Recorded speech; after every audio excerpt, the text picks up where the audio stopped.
Donc, bonjour à tout le monde et bienvenue à cette séance publique de comité consultatif d'urbanisme central. Alors, c'est notre deuxième séance publique avec, oui, nos membres élus que je vais nommer. Donc, nous avons Madame Christelle Lefebvre, Monsieur Raïs Kimonge, Madame Danielle Bertol et Monsieur Claude Charon, en plus de moi-même qui préside le CCU, Geneviève Laroche. Mais nous avons aussi nos membres citoyens qui font partie du comité consultatif d'urbanisme central. Alors, M. Frédéric Lemelin, M. David Lacoste, M. Chani Ménard et Mme Anne-Catherine Pilon. Alors, bienvenue à tous les membres du CCU central.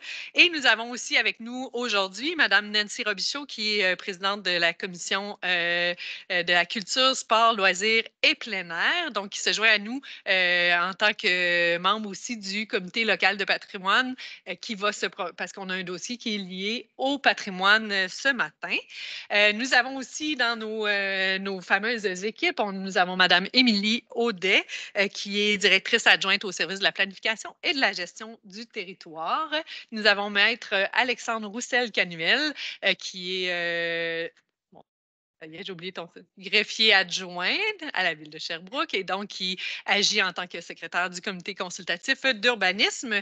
Nous avons Mme Stéphanie Côté, agente de projet en urbanisme. Nous avons Mme Marie Massé, qui est chargée de projet en urbanisme. Et nous avons, voyons mon Dieu, Mme Suzanne Bergeron. Et votre titre, je vous permets de... Chargée de projet en urbanisme. Chargée de projet en urbanisme aussi, mais qui est une de nos plus dignes représentantes de tous les dossiers en patrimoine. Alors voilà, ça fait le tour des présentations. Je n'ai oublié personne. Parfait, ce qui nous permet d'aller déjà à notre premier point. Donc, l'ordre du jour, nous avons plusieurs dossiers à voir en recommandation aujourd'hui. Est-ce que l'ordre du jour vous convenait? Parfait. Vous avez aussi pu faire lecture du procès-verbal de la dernière séance publique. Est-ce que le contenu était conforme à nos discussions? Oui. Parfait. Merci infiniment. Donc, ce qui nous amènerait au premier point, mise à jour des inventaires patrimoniaux de Sherbrooke. C'est un dossier qui vient en recommandation. Et juste pour vous mettre en contexte, c'est un dossier au niveau des inventaires patrimoniaux. Je vais laisser en fait Mme Bergeron nous remettre en contexte, mais c'est un dossier qui va passer assez rondement parce que c'est un dossier qui a déjà été vu à plusieurs reprises, mais je vous laisse nous mettre en contexte, Mme Bergeron. Et oui, on avait une citoyenne aussi à l'extérieur qui voulait se joindre. Est-ce qu'elle est toujours là? Si oui, est-ce qu'on peut ouvrir la porte? Parce qu'on est en séance publique depuis 2-3 minutes. Merci beaucoup. Alors, Mme Bergeron, c'est à vous la parole. Donc, on a 20 minutes en tout pour la présentation et nos commentaires, questions au besoin. Oui, donc voilà, vous voyez bien la présentation. Absolument. Oui, donc le dossier ce matin, c'est la mise à jour de nos inventaires patrimoniaux. Ce dossier-là vient directement d'une obligation légale. Donc, le projet de loi 69 qui a été sanctionné le 1er avril 2021 nous oblige maintenant à adopter ce qu'on a fait déjà avec nos deux inventaires, mais surtout mettre à jour nos inventaires patrimoniaux. Donc, la raison principale de notre présence ici aujourd'hui. Sauf qu'il faut préciser que aucunement dans la loi où le ministère de la Culture ne précise la fréquence des mises à jour ou définit la valeur patrimoniale en soi. Sauf que dans les guides, ce que doit comprendre un inventaire, c'est des bâtiments qui présentent une valeur patrimoniale et dans les faits, tous les bâtiments doivent être considérés comme un immeuble patrimonial. Donc, voici les définitions d'immeubles patrimoniaux. Donc, dans la LAU, la loi sur l'aménagement et l'urbanisme, un immeuble cité comme la gare, le marché de la gare, un immeuble patrimonial cité, situé dans un site patrimonial cité comme les pavillons du domaine Howard ou un immeuble inscrit dans un inventaire. Comme nos bâtiments, on avait actuellement 7 000 bâtiments inscrits dans l'inventaire des secteurs ruraux.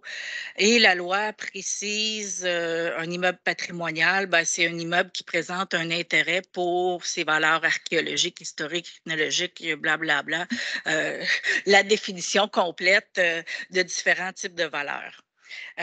Donc, si on applique tout ça, on a convenu, en lien avec notre révision du règlement de démolition également, qu'un immeuble patrimonial était un immeuble ayant reçu dans un inventaire ou un pré-inventaire patrimonial une valeur patrimoniale A ou B, peu importe sa date de construction, et ceux ayant reçu une valeur patrimoniale C moyenne ou D faible et qui date d'avant 1940. Donc, c'est ce qu'on comprend comme étant nos immeubles patrimoniaux. Il faut dire aussi que le ministère de la Culture précise que dans un inventaire, tous les types d'immeubles doivent être inventoriés. Il faut dire que depuis le projet de loi 69, l'inventaire de tous les immeubles doit être adopté avant le 1er avril 2026. Et tous les types d'immeubles, c'est les bâtiments principaux, peu importe leur vocation, les bâtiments accessoires, donc une grange, une étable, un caveau à légumes, mais aussi les ouvrages, un pont, un barrage, une mine, et les monuments et les édicules, donc un calvaire, une croix de chemin, un cimetière, un monument.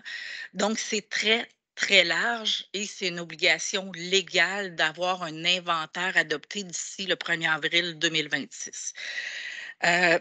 Ce que nous, on a fait actuellement, c'est l'inventaire architectural et patrimonial des secteurs urbains qui a été adopté le 5 juillet 2022, qui comprenait tous les bâtiments principaux, donc 5 000 bâtiments principaux, peu importe leur usage. Donc ça va, on a tous les bâtiments principaux, sauf qu'on a inventorié les bâtiments principaux de toutes les dates de construction, mais surtout, peu importe leur valeur patrimoniale. Donc, dans notre inventaire des secteurs ruraux, on a aussi des bâtiments qui n'ont pas de valeur patrimoniale.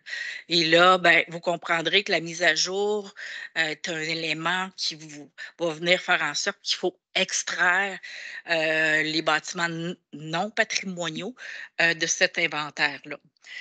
Il faut dire aussi que notre inventaire était réparti sur 51 secteurs urbains de la ville et que les ouvrages, les cimetières, les bâtiments accessoires n'étaient pas inventoriés, sauf les bâtiments accessoires qui ont été associé avec une fiche détaillée, donc 192 bâtiments, ce qui est quand même limité. Vous voyez les 51 secteurs urbains, donc répartis sur tout le territoire de la ville de Sherbrooke. Ensuite, ben, c'est ça. En fait, c'est seulement parmi les 5 000 bâtiments inventoriés, il y a seulement 43 des immeubles principaux qui sont considérés comme des immeubles patrimoniaux. Donc, le reste, il faudrait l'extraire pour être conforme à l'article 120 de la loi. On a aussi un pré-inventaire architectural et patrimonial des secteurs ruraux, donc aussi adopté en 2022, qui comprend, lui, seulement 424 bâtiments principaux qui ont été construits avant 1934, peu importe leur usage. Le territoire ciblé était à l'extérieur des secteurs urbains. Donc, tout le secteur qui était à l'extérieur des 51 secteurs urbains étaient les secteurs ruraux.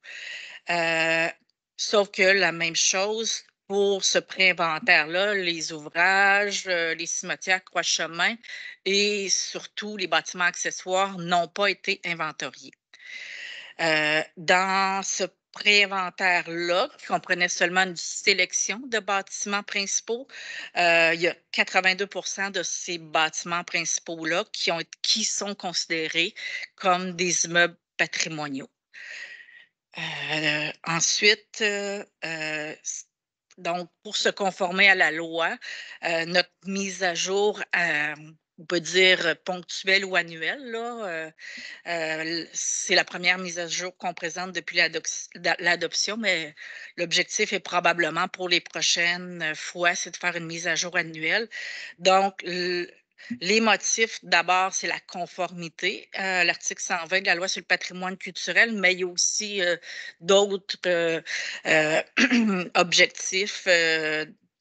C'était d'abord, il y a des dates de construction qui ont été modifiées par rapport à différentes études, évaluations patrimoniales ou autres, les valeurs patrimoniales qui ont été ajustées, des ajustements qui ont été identifiés dans le cadre de l'élaboration de notre règlement de démolition et dans le cadre du dossier des édifices potentiellement vulnérables. Donc, il y a quand même un lot important de mises à jour qui était requis. La proposition transformer l'inventaire des secteurs urbains qui est adopté en 2022 et le nommer inventaire des immeubles patrimoniaux des secteurs urbains, mais conserver seulement les immeubles patrimoniaux principaux qui sont localisés dans ces secteurs urbains-là. Donc, c'est-à-dire nos A, nos B, nos C et nos D qui datent de 1940. Donc, ça serait l'inventaire des immeubles patrimoniaux des secteurs urbains. Les autres bâtiments qui étaient dans cet inventaire-là des secteurs urbains, mais qui ne sont pas patrimoniaux, on les mettrait dans un document qu'on appellerait un répertoire des secteurs urbains. Et là, ben, ils sont toujours là, mais à cause de l'obligation de l'article 120, ce n'est plus un inventaire, c'est un répertoire et ils ne sont pas considérés comme des immeubles patrimoniaux. Pour le pré-inventaire, en fait, c'est la même chose qu'on fait. Le pré-inventaire des secteurs ruraux deviendrait le pré-inventaire des immeubles patrimoniaux des secteurs ruraux. On garde seulement les immeubles patrimoniaux qui étaient dans ce pré-inventaire-là et les autres, on les déplace dans le répertoire architectural et patrimonial des secteurs ruraux. Donc, il faut aussi quand même dire que pour remplir notre obligation légale, il restera des inventaires à faire. Donc, 3 inventaires pour lesquels il y a déjà, bon, il faut dire cette semaine, on vient d'adjuger l'inventaire des bâtiments principaux et des bâtiments accessoires des secteurs ruraux.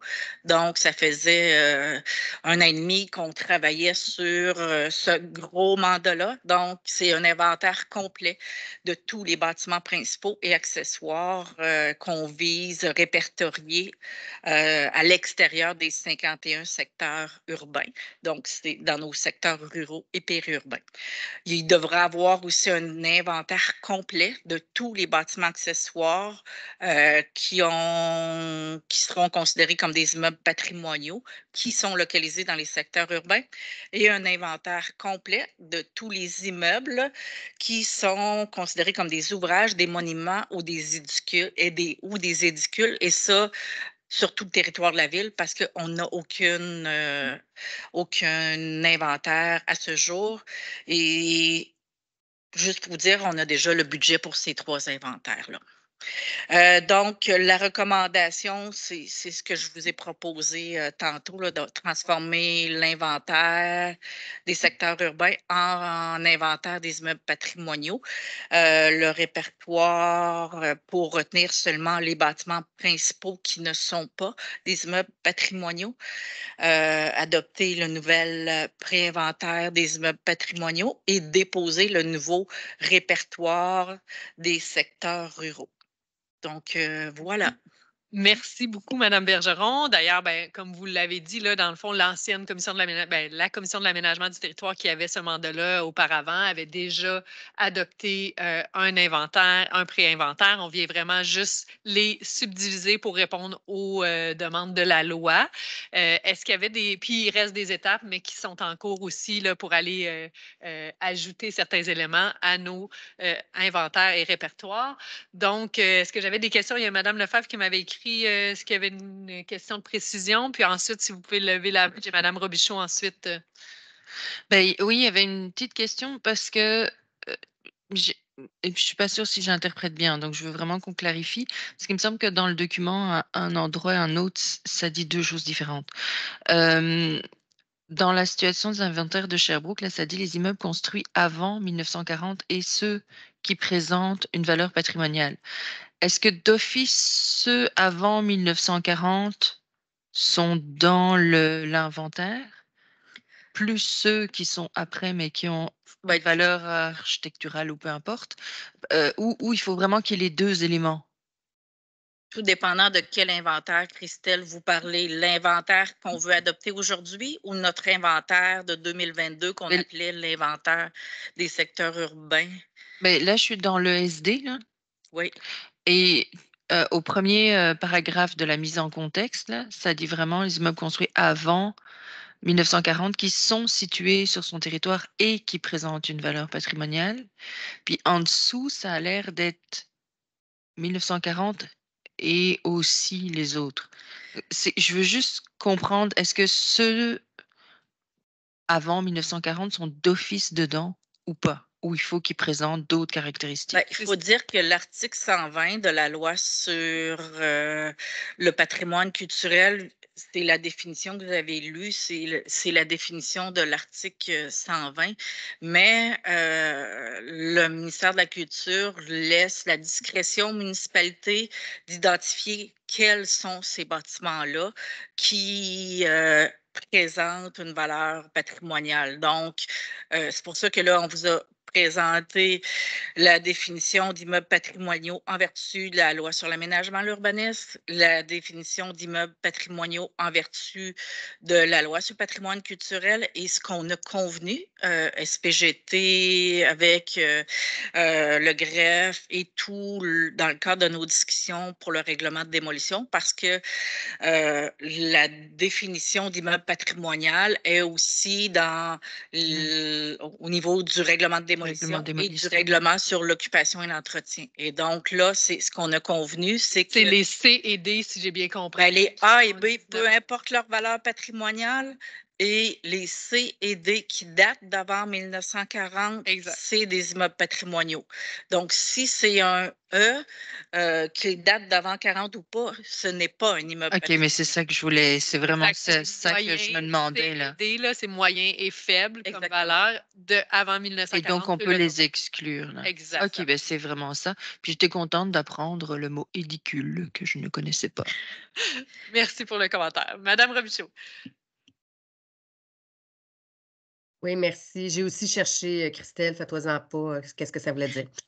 Donc, ben, merci pour la présentation. Puis, mon questionnement, tu sais, vous avez mentionné que vous aviez le budget, mais tu sais, un inventaire, c'est pas juste un budget que ça prend, c'est beaucoup de travail. Puis, quand on voit ce qui reste en lien avec les cimetières, justement, les édicules et toutes les ponts, tout ce qui n'a pas été fait me semble quand même assez important et volumineux comme travail à faire.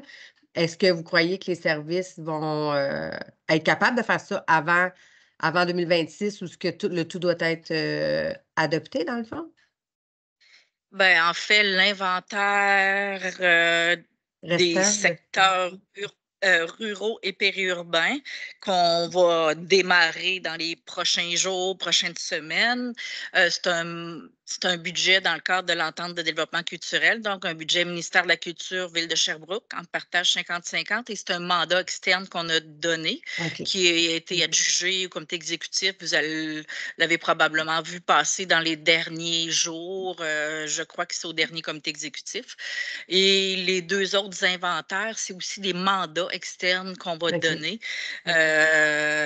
parce que il faut avoir une expertise très, très pointue pour faire ce genre de travail-là. Il y a quelques firmes au Québec qui ne font que ça. C'est pas un travail qu'on pourrait faire à l'interne. OK, parfait, merci. Merci. Ça va, Madame Robichaud. Est-ce qu'il y avait d'autres questions, commentaires? Ça vous convient comme ça? Donc, la recommandation du comité consultatif d'urbanisme vous convient telle que écrite au sommaire décisionnel? Parfait. Merci beaucoup. Merci, Madame Bergeron. Donc, une autre étape de franchise, ça va donc venir en conseil municipal là, pour l'adoption. Ça nous amènerait déjà au deuxième point. Là. Je sais que vous avez besoin de vous installer. Je demanderais pour le prochain point, ça va être M. Laforêt, je pense, si vous pouvez vous installer. Il nous reste soit une place. Oui.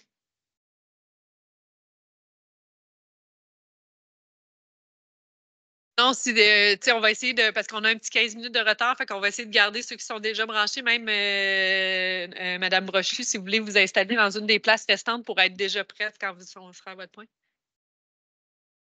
Oui, M. Laforêt aussi, peut-être.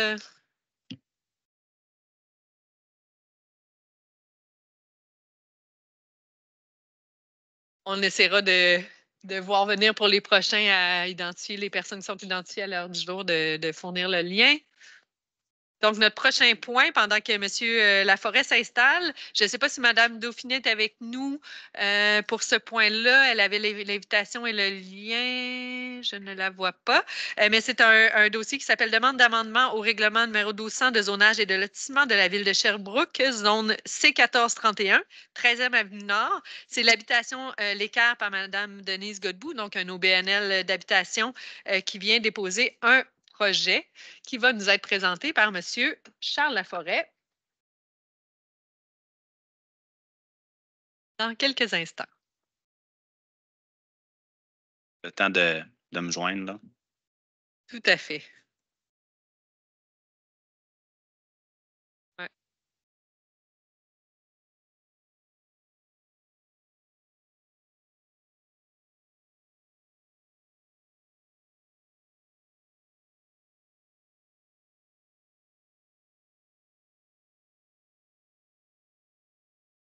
Alors, pour précision, M. Charles Laforêt, qui est agent de projet en urbanisme.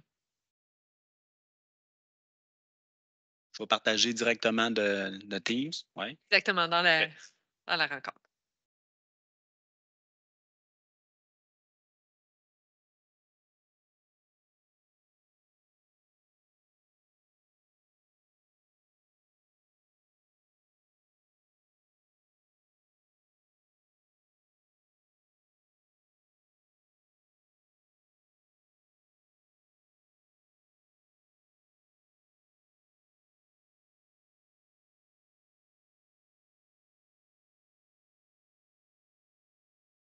Est-ce qu'il y a un pépin technique? Oui, mais Oui, ça ne veut pas partager. je n'arrive pas à trouver pour le partage. Je me demande si on pourrait juste passer rapidement le point 8.1.1. Est-ce que vous auriez un inconvénient à ça en attendant que M. Laforêt soit prêt, qui était la nomination à la vice-présidence? Ça vous va? Donc, j'irai tout de suite là, comme ça on aura un point de à dire. Alors, comme vous savez, si jamais je suis absente, nous avons besoin là, dans notre règlement de nommer une vice-présidence qui doit être une personne élue, qui va prendre mon relais si jamais je dois m'absenter pour une séance. Donc, pour cette vice-présidence, je proposerais, je sais que vous n'aviez pas de nom dans votre savoir décisionnel, mais je proposerais Mme Christelle Lefebvre à la vice-présidence si l'ensemble des membres sont à l'aise. J'ai ouvert la possibilité aussi de peut-être dire de faire une vice-présidence tournante, c'est-à-dire qu'en janvier prochain, de rechanger pour ne pas mettre la pression sur toujours les mêmes personnes. Ceci dit, depuis que je suis présidente de la CAT et là, du CCU, je n'ai jamais manqué une séance, mais on ne sait jamais, vaut mieux prévoir. On touche du bois, exact. Donc, est-ce que ça convient aux membres? Merci. Est-ce que vous voulez dire un petit mot pendant que M. Laforêt tente toujours de... J'avais pas prévu ça. Mais ben, merci de votre confiance. Et puis, effectivement, la charge, elle est imposante. Donc, on touche du bois. Tout à fait. Et si jamais, de toute façon, il arrive quelque chose, on s'ajustera selon les charges de chacun, mais on ne compte pas là. Bon. Et je vois que la présentation est prête. Donc, M. Laforêt, quand vous êtes prêt, c'est à vous la parole. Merci. Donc, c'est une demande d'amendement au règlement 1200 de zonage et de lotissement. Donc, sur la 13e avenue Nord, la zone C1431 par l'habitation L'Équerre. Donc, une rapide mise en contexte. Donc, la zone C1441 a fait l'objet d'un amendement en 2021 par l'ancien propriétaire du terrain pour autoriser les habitations multifamiliales, mais limitées à 24 logements. Ensuite, l'habitation de l'Équerre souhaite construire un bâtiment similaire, mais en réduisant la taille des logements pour augmenter le nombre de logements à 36. Donc, l'habitation l'Équerre, donc c'est un organisme que vous connaissez, je présume. Donc, c'est un organisme à but non lucratif, un organisme d'habitation sociale qui a comme mission d'offrir des logements de qualité à prix abordable. Et le projet a reçu du financement par le programme d'habitation abordable du Québec. Donc, comme je disais, le projet comporte moins de logements pour les familles que s'il en avait comporté 24, mais ça cadre toujours dans les besoins là, identifiés par la Société d'habitation du Québec pour la région de Sherbrooke.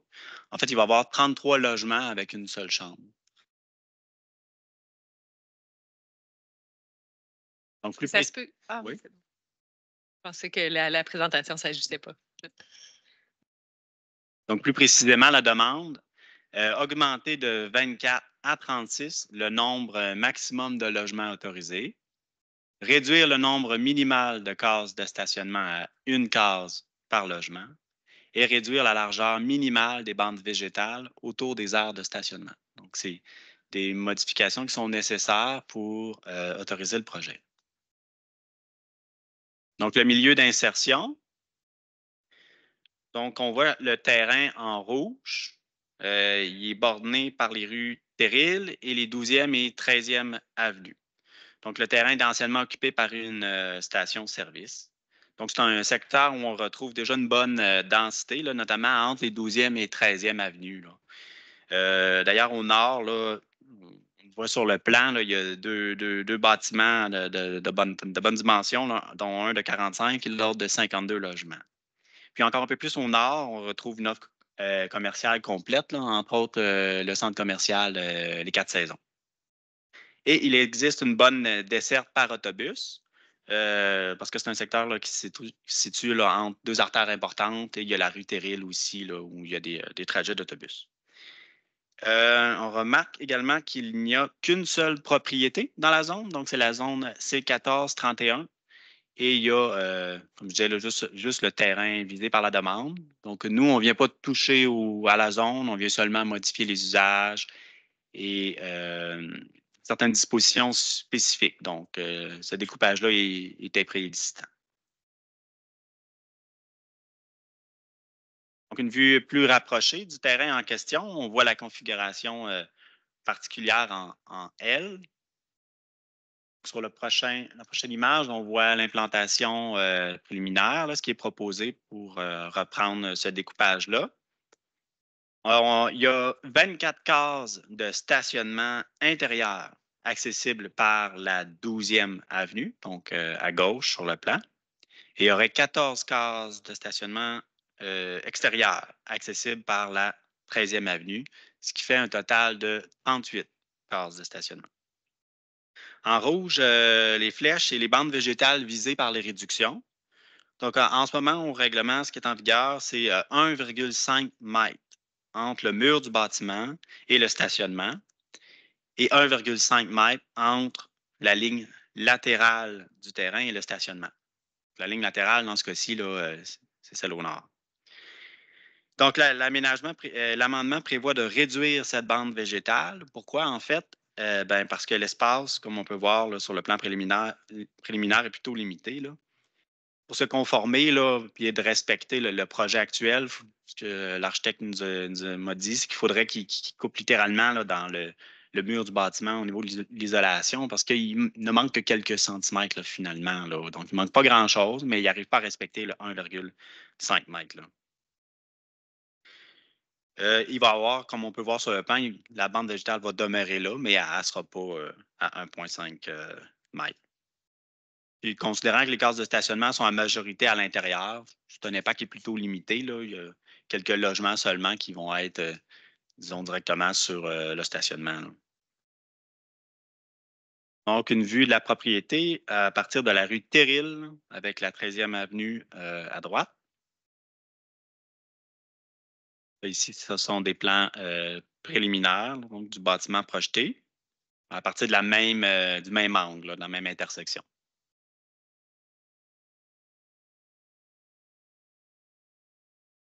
Donc, notre recommandation, c'est d'accepter les 3 volets de la demande. Donc, ce qui est affiché à l'écran, en fait, c'est la recommandation qui est issue du sommaire décisionnel. Donc, augmenter de 24 à 36 le nombre maximal de logements autorisés. Bien parce que c'est un secteur propice à la densification ou un bâtiment de ce gabarit-là s'insère très bien. Réduire le nombre minimal de stationnements à une case par logement parce que ce nombre-là répond en fait aux besoins de la clientèle. Comme je disais tantôt, c'est des petits logements et que c'est un secteur qui est bien, pardon, qui est bien desservi par le transport en commun et les commerces et services de proximité. Donc, ça fait 38 cases au lieu de 43, donc 5 de moins que ce qu'on prévoit au règlement. Et réduire les bandes végétales autour des aires de stationnement parce que c'est une petite aire de stationnement extérieur qui est somme toute bien intégrée au projet et on considère que c'est un moindre mal, finalement. Merci beaucoup pour la présentation. J'ai Madame Berthold, commentaire. Oui, heureuse de voir ce projet-là. Nous avions dans l'autre mandat, je pense, il me semble, autorisé le C1431. On avait gardé la zone C1431 pour justement, si jamais il arrivait au premier niveau, que l'on puisse avoir du commercial de proximité, mais finalement, ben, ça ne l'est pas. Alors, mais quand même, je suis contente avec cette implantation-là des habitations l'équerre. Ben, c'est un éclair aussi, parce que Denise travaille vite, elle est rapide comme l'éclair. Et surtout que ça vient des habitations L'équerre, avec Mme Godbout à la tête des habitations. Donc, elle fait toujours des choses pas mal intéressantes et je pense que c'est un besoin.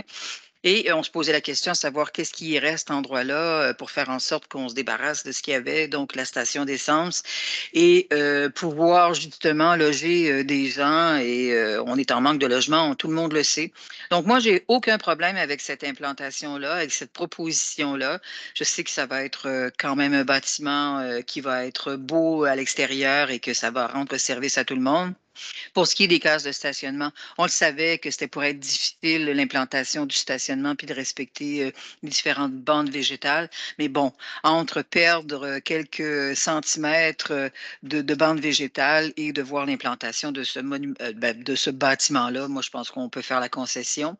Et évidemment, moi, ça me plaît, donc j'ai absolument rien à dire, mais je suis bien contente. Et je pense que si Mme Belle-Rose était là, elle dirait la même chose également. Donc, je pense que c'est Mme Dauphiné. Mme Dauphiné, cette Oui. auteure-là? Oui, OK. oui, c'est elle. Parfait. Donc, mais je pense qu'elle serait contente, elle aussi. Elle est invitée. Si elle n'est pas venue, normalement, c'est qu'elle. Exact. Donc, il n'y a rien qui cloche. Donc, moi, je donne mon aval à ce projet.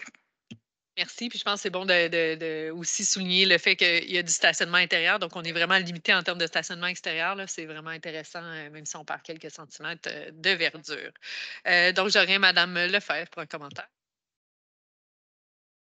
Oui, ben c'est sûr qu'on peut juste se réjouir qu'il y ait quelque chose qui se passe là. Ça ne peut pas être pire qu'à présent. La décontamination, elle est faite. Hein? On n'aura pas de surprise à ce niveau-là. OK, d'accord. Ce qui me faisait un peu peur, ben, c'est peut-être le schéma noir et blanc là, qu'on voit aussi.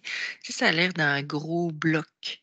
Au niveau architectural, c'est pas très recherché. Là. Il n'y a pas des... Je ne sais plus comment on appelle ça, des saillies ou je ne sais plus quoi, qui aurait pu rendre ça un peu moins un bloc massif. Là. Mais c'est sûr qu'on veut faire du logement social, donc on veut diminuer les frais aussi. Mais ça me fait un peu peur. En même temps, ce qu'il y a autour, architecturalement, c'est pas plus intéressant. Là, mais moi, c'était un peu le seul bémol que j'avais. Mais je trouve que c'est un beau projet. Puis effectivement, c'est bien de pouvoir l'insérer à cet endroit-là. Là. Mais je pense qu'il ne faut pas se fier, si vous me permettez, Madame la Présidente, Oui. à l'image qui est là. C'est une image, ça ne représentera pas le bloc. Là. Non, puis il y avait quand même des décrochés par rapport aux autres immeubles qu'on voit dans le secteur. Il me semble, il y avait un décroché, une Ah oui, OK. quand même OK. déjà. Mais à suivre, là, c'est vraiment l'amendement de zonage qu'on autorise. Ouais. Merci. Est-ce qu'il y avait d'autres commentaires des membres?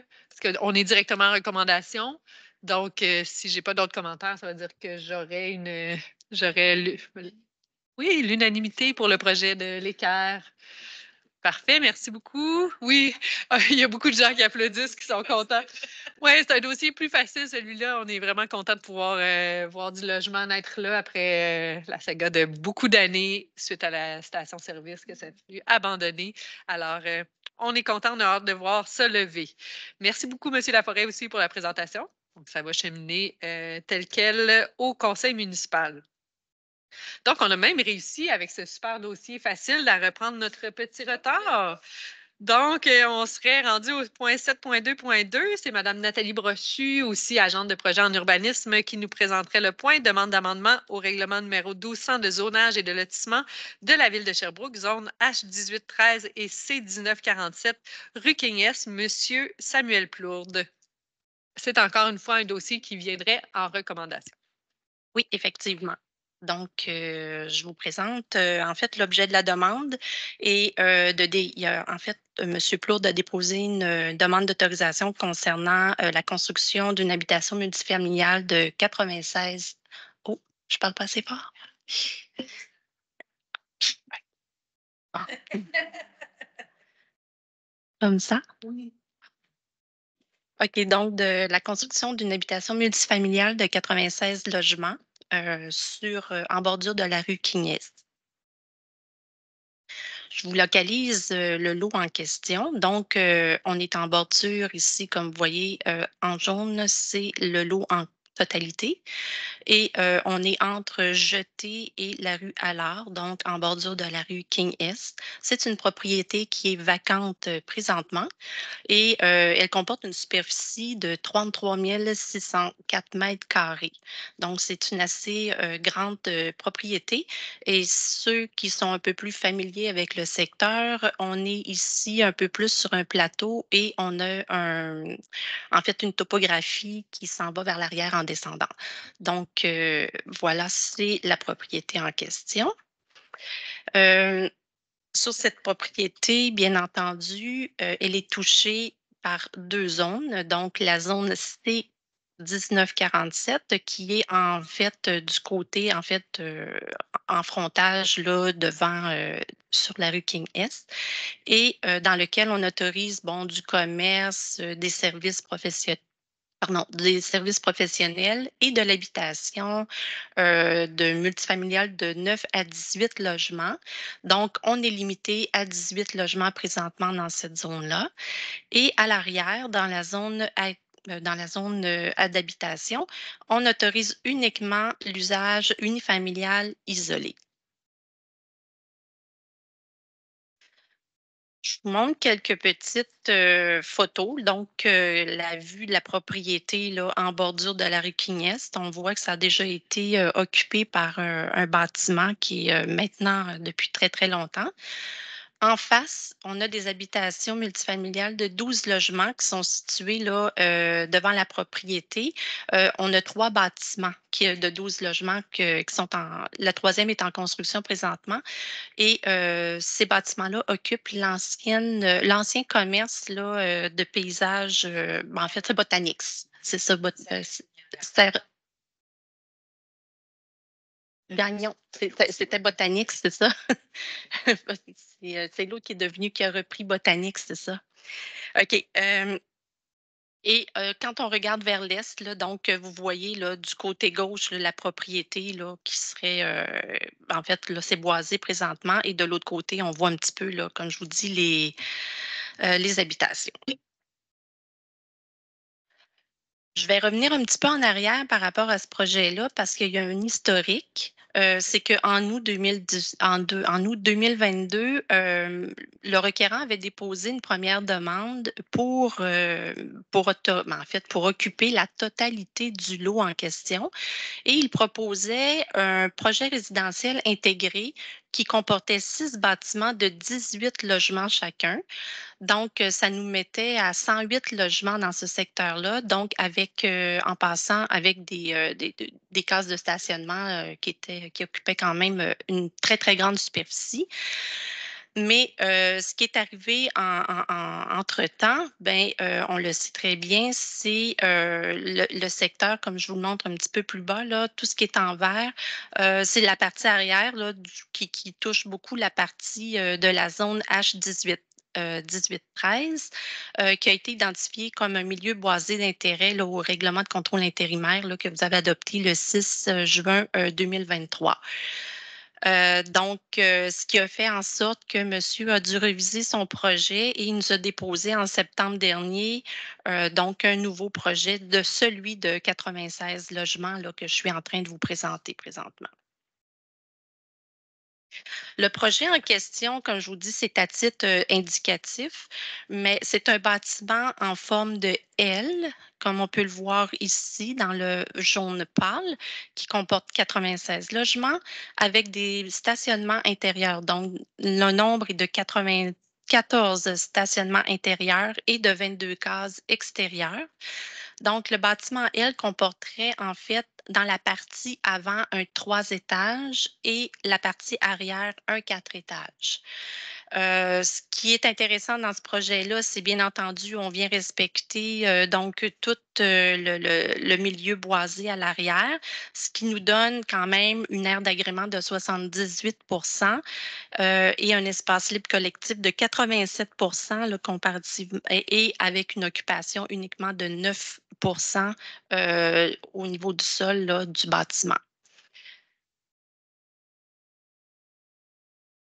Cette propriété aussi en question, elle est touchée par une aire de PIA.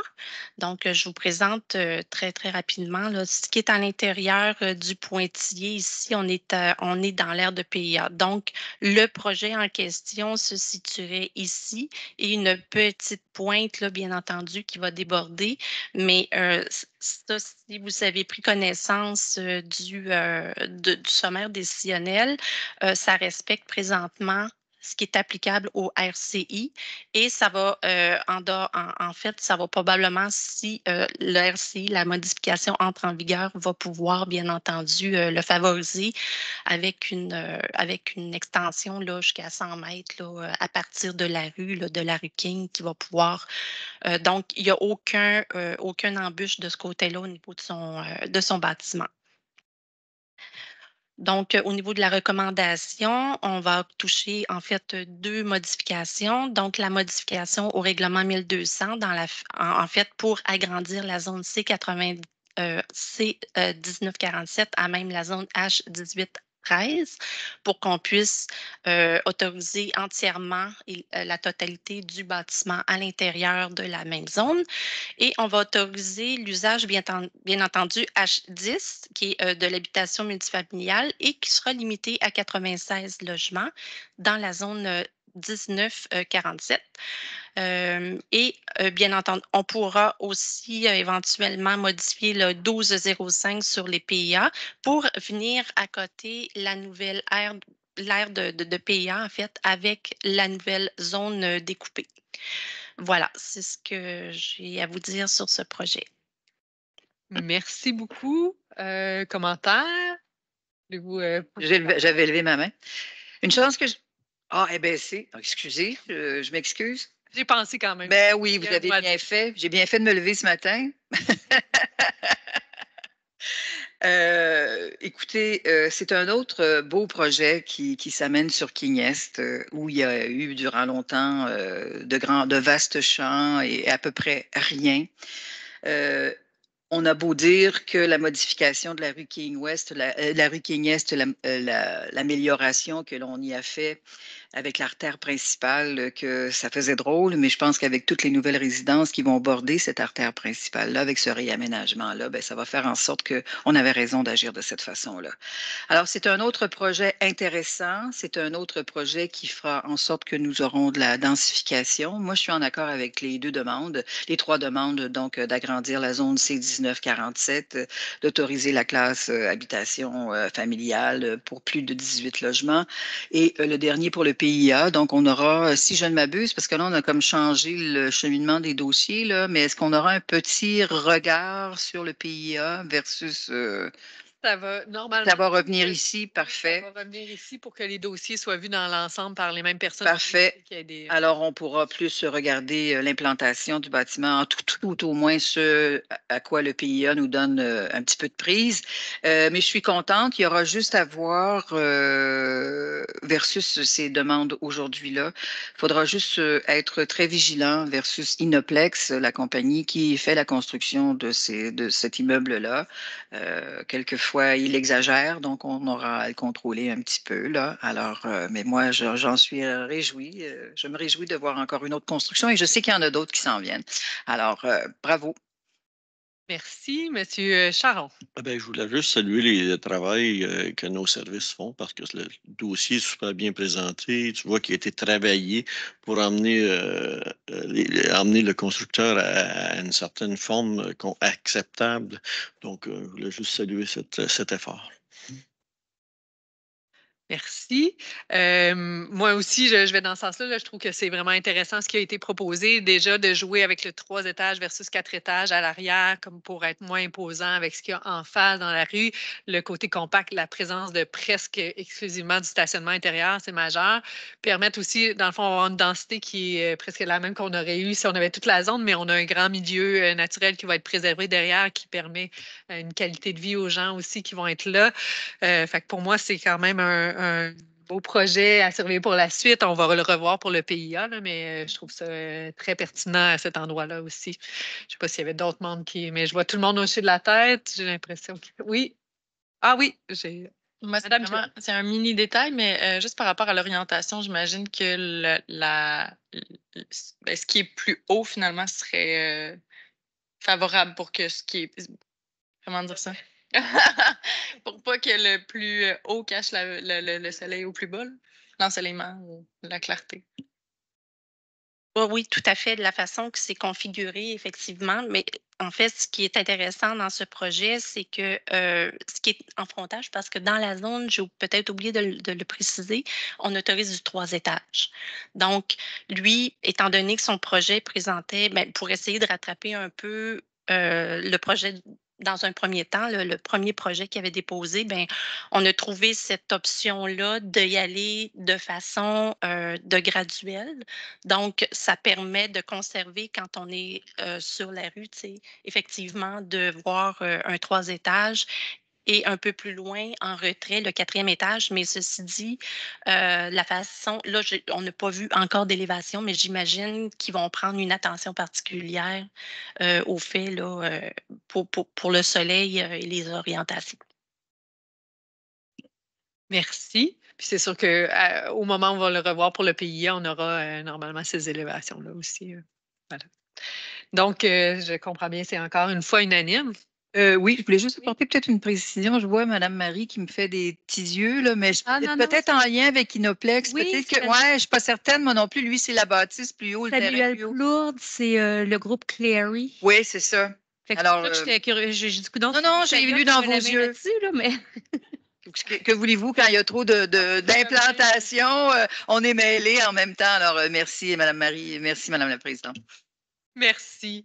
Donc, c'est un dossier qui serait recommandé à l'unanimité également.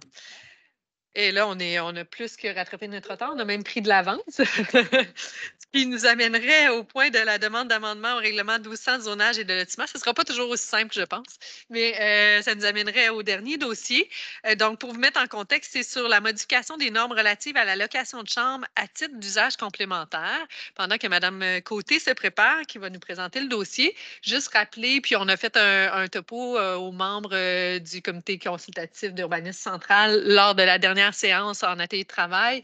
C'est un dossier qu'on a déjà vu à plusieurs reprises en commission de l'aménagement du territoire. Donc, on a eu des séances de débat, de travail. On a eu des invités aussi comme l'université, le cégep, le service de police. Donc, on a travaillé beaucoup ce dossier-là. On est vraiment rendu à l'étape finale où, en lien avec les discussions qu'on a eues, l'ensemble des membres de la CAT, de l'ancienne CAT, commission de l'aménagement du territoire, on est rendu vraiment juste à la finalisation. On amène les recommandations pour que ça puisse cheminer au conseil municipal. Donc, on a pris le temps de présenter quand même le dossier pour que la dernière séance, pour que les membres, les nouveaux membres élus citoyens puissent vraiment prendre connaissance du dossier, poser toutes leurs questions, s'assurer d'être à l'aise avec ce qui avait été discuté. Donc, on va faire aujourd'hui vraiment une présentation très sommaire, mais vous n'hésitez pas à aller revoir les séances publiques de Commission de l'aménagement du territoire qui ont été tenues et qui sont toutes enregistrées et disponibles sur le site si jamais vous avez besoin de plus de détails pour les gens qui nous écoutent en grand nombre à la maison. Alors, Madame Côté, c'est à vous. Oui, vous avez un beau feuilleton à écouter si jamais ça vous intéresse. Donc, on est rendu là au moment de la recommandation, donc d'une modification au règlement numéro 1000, qui est le schéma d'aménagement et de développement révisé, le règlement 1, qui n'a pas de nom, là, mais qui est en fait le règlement général de la ville, et le règlement 1200 de zonage et de lotissement pour la location de chambres à titre d'usage complémentaire à une habitation. Je ne reviendrai pas là-dessus, là, mais effectivement, on a eu des séances avec la 4 le 1er juin, le 21 septembre et le 19 octobre où on a fait vraiment là, le tour de la question. On a regardé tous les règlements. On a même eu des invités qui se sont présentés là, durant la 4.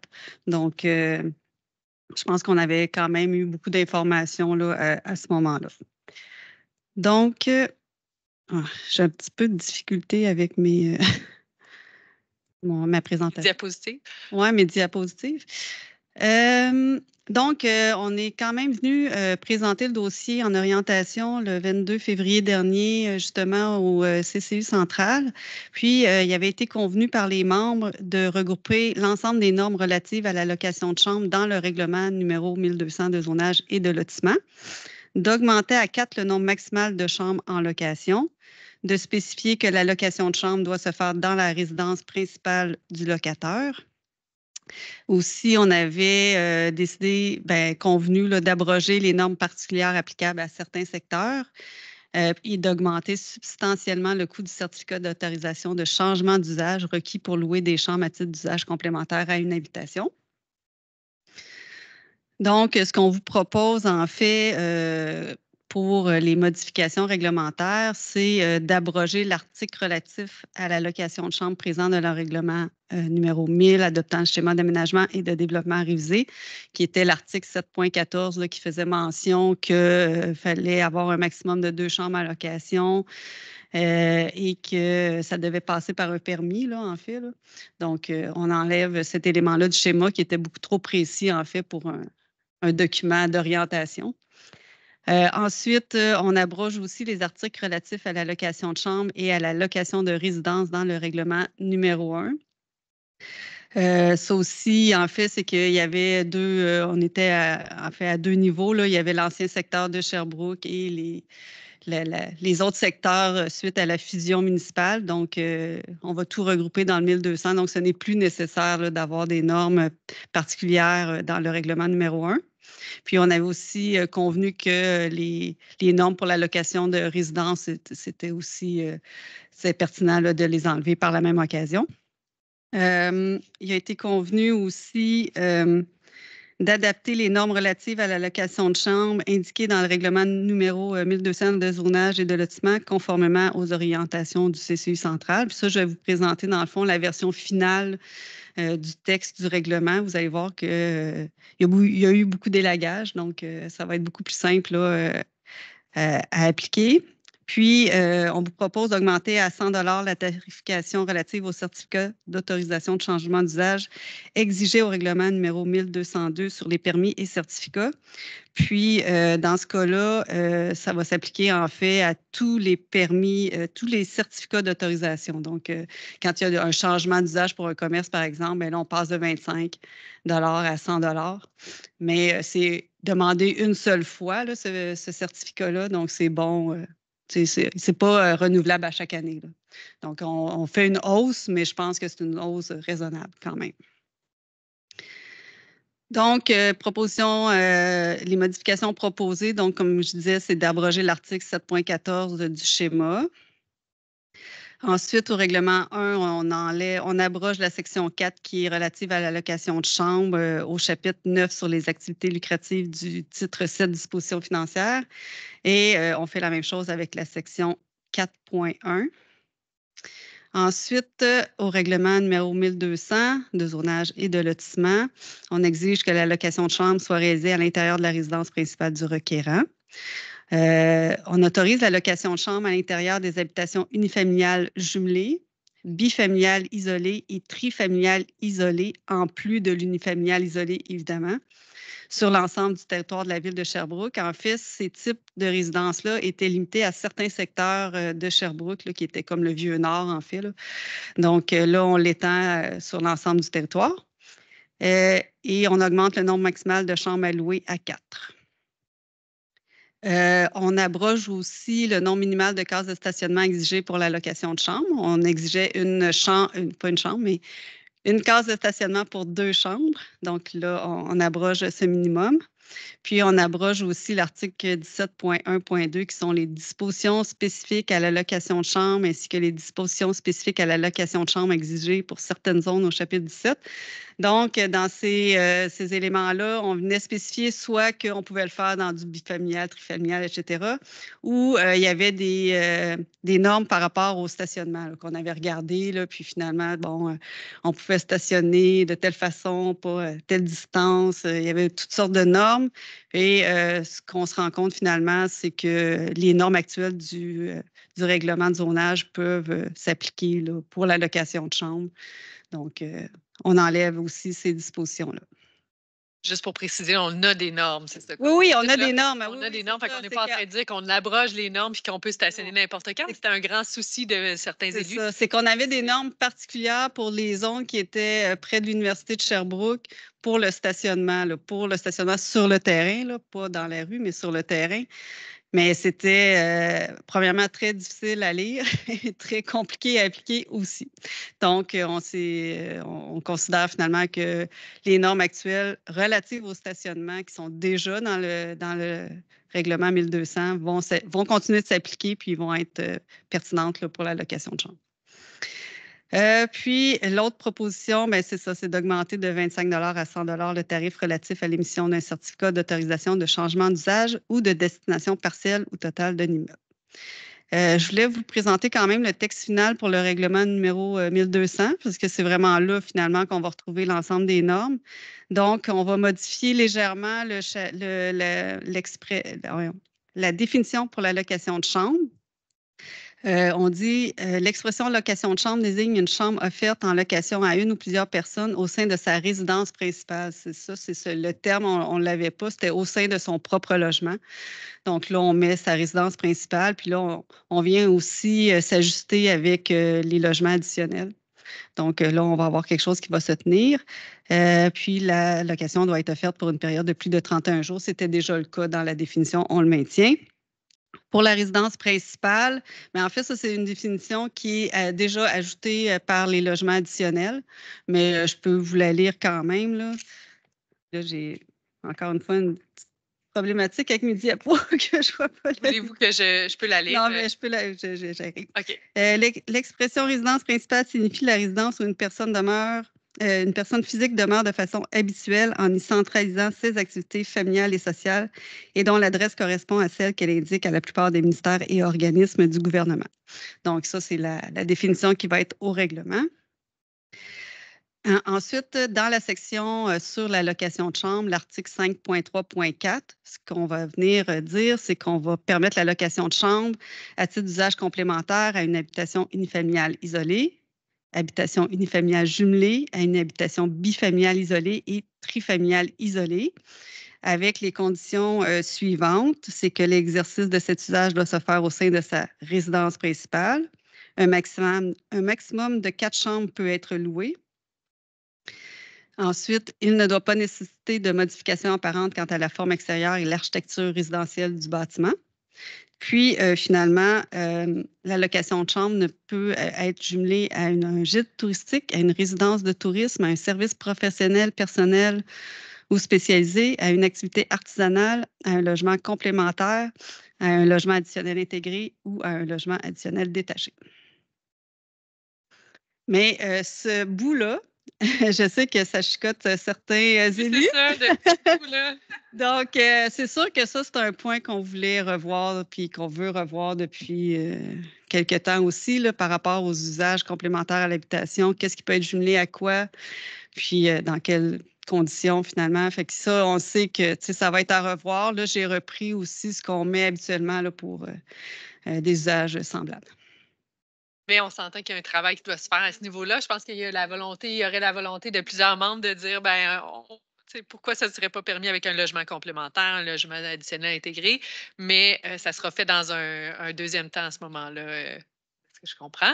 Puis juste rappeler, dans le fond, la volonté, si vous retournez voir les séances aussi, la volonté autant du côté politique que du côté administratif, c'était de simplifier les règles pour qu'ils soient plus facilement applicables, de les uniformiser sur le territoire, encore une fois, pour que la compréhension soit meilleure pour les citoyens aussi qui veulent faire de la location de chambre. On voulait aussi maximiser le potentiel parce qu'on sait qu'on a de plus en plus aussi de personnes âgées qui sont seules à domicile, qui pourraient bénéficier de ça et qu'on a vraiment un besoin criant de logement et entre autres aussi pour la population étudiante, les étudiants. On manque souvent de ce type de logement-là, de location de chambre.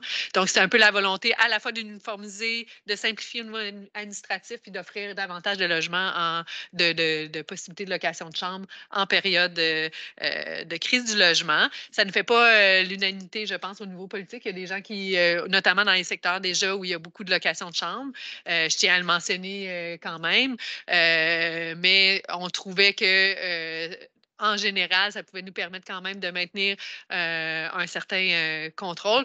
Et on s'est toujours entendu aussi, puis ça, c'est pas mentionné ici, mais on s'est toujours entendu ici qu'on voulait publiciser davantage le fait que la location de chambre est permise partout et non pas seulement dans les secteurs plus universitaires ou collégiales, parce qu'en ce moment, il y a une concentration et c'est ça qui souvent va causer des disparités ou des frictions entre la population résidente et la population étudiante. Il faut se souvenir que la location de chambre, par contre, ce n'est pas que pour les étudiants et qu'on a des secteurs qui sont très bien desservis par le transport en commun et qui pourraient bénéficier d'avoir davantage de location de chambre.